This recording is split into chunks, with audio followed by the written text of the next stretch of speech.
Hey guys, it's TechRain here. In today's video, I'm going to teach you how to stream with OBS Studio. That way you can stream on Twitch, Kick, YouTube, or whatever platform you want to. I'm going to teach you how to set it up here today. Also, just want to say thank you for all the recent support we got. We just got recently like 1,000 subscribers and we're already now at 1,200. So honestly, at this rate, we'll probably hit 2,000 subscribers. So if you do find this video helpful, make sure to smash the like button, get subscribed to miss some future tech content. But for right now though, let's get into it. Of course, the first thing you want to do is download OBS. So I will have a link to it down below so you can download it for yourself. So what we're going to do is click on Windows and we're going to install this for our operating system and just install this, and then we can get on to our next step.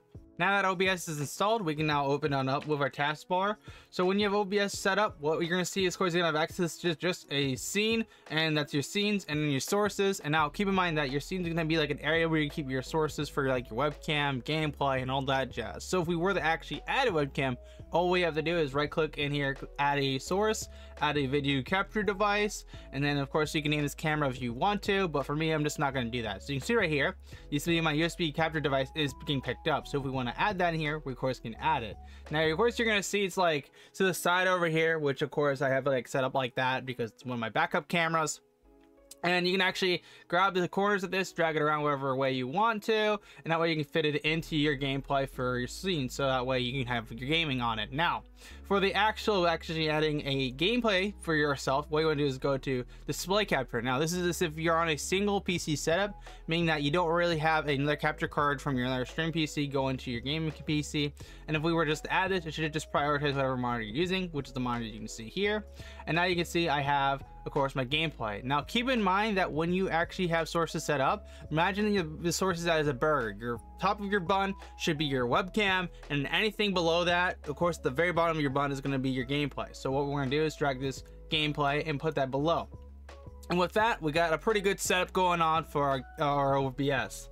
Now, another thing to keep in mind that too is that if you were going to actually add another PC via capture card, what you want to do is go add, of course, go to the video capture device again, and then you just like add one in here. Now, I don't have another capture card here, but you see like I have this game capture device. If I was to actually connect this on up to my PC, of course I have access to that, and I would just add that and drop it down under my, of course, webcam, which you can see I don't have anything right there right now, but you get the general gist. Now you might be wondering, how do I add a mic? Well, what you're gonna do is go into your settings of your actual OBS under audio. And when you're audio, when you go to your mic and auxiliary audio, because it's gonna be the default one, you would just add a device here. Now I don't have one in here, but for example here I do have a headset, so I'd add my headset or whatever your main device is, and that way you have access to it. Now keep in mind, of course, it's gonna pop up on here, so it's gonna say mic and aux.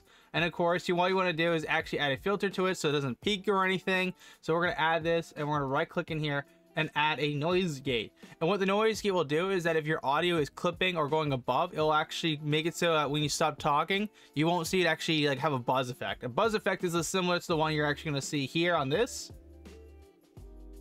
That's buzzing. But if I was to actually add a noise gate on top of this, like I did for actually our mic, what would happen actually is that it would actually remove that buzzing effect. So you can see now it's no longer buzzing unless when I talk, and then of course when I talk it picks up the audio then, because the noise gate is pushing pressure on that.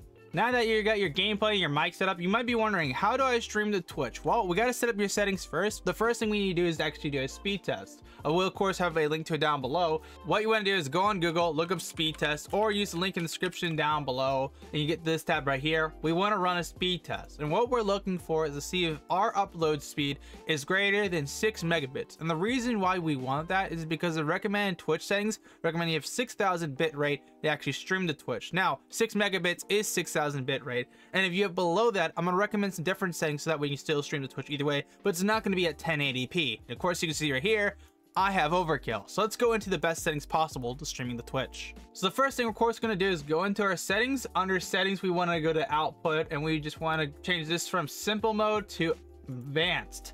And once you're in advanced, you're gonna see you have more options like streaming, recording, and all that jazz. We're just gonna set up streaming for today, so that way you can stream to Twitch today at the exact same moment.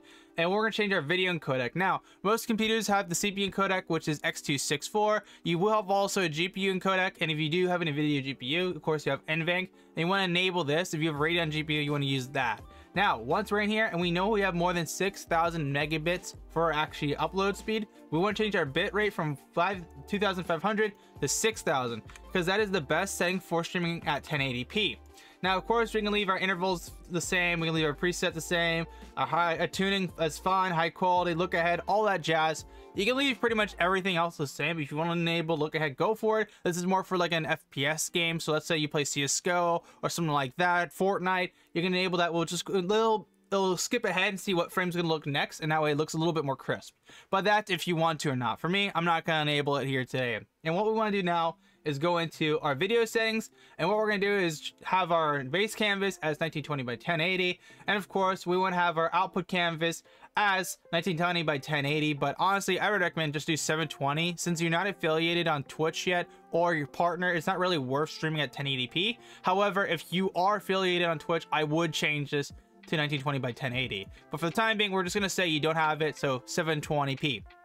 And what we want to do is change this from 30 FPS to 6000 FPS, and then we want to change this from this one to Lensic. I definitely cannot pronounce that right, so my bad. Just all you need to know is that changes to the bottom one because you have a good upload speed. You want to make that the max quality, so when it downscales it looks very, very sharp and very clean, because this is whatever you're going to be your computer monitor. So my monitor is actually a 1920 by 1080 monitor. However, if you have a 4K monitor, what you want to do is change this to 4K, which won't let me do that because I don't have a 4K monitor. But whatever your monitor is, make sure your base canvas is the exact same resolution as it.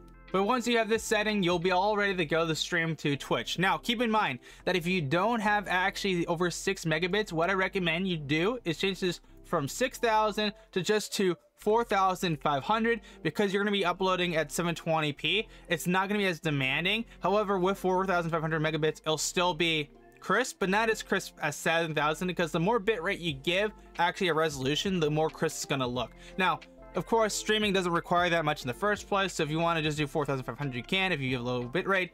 But if you, of course, have a high bandwidth speed, I would recommend you just do 6000. So you might be wondering now, how do I add alerts to my stream? What you want to do is actually go to Boktrix Live, and I will have a link to it down below. And you want to sign into your Twitch. Once you're signed into your Twitch, you'll see this, and you just want to exit on out. And what we want to go to is the widgets/alerts. So with the widgets, you can have some goals and stuff you can set up. But what we want to do is set the overall alert widget, because this is the most important one. So this is anytime somebody follows, donates, and all that jazz.